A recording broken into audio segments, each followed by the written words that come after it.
This is the snail, and we call it terrestrial snails. If you can see, there is a coil shell on top.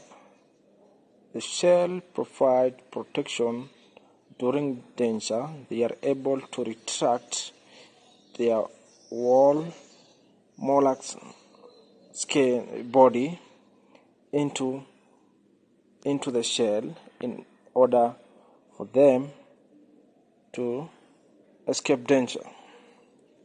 The snail is a slow-moving mollusk creature. They have antennae. They don't have eyes, and they use the antennae to detect direction or to see. And they are very useful to nature.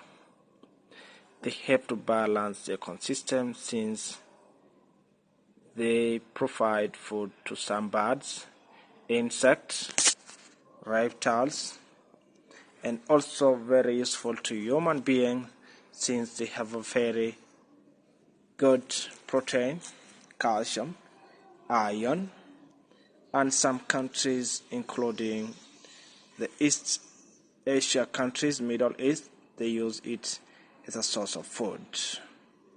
We got it at Odarpoi today morning walk, and thank you for watching this.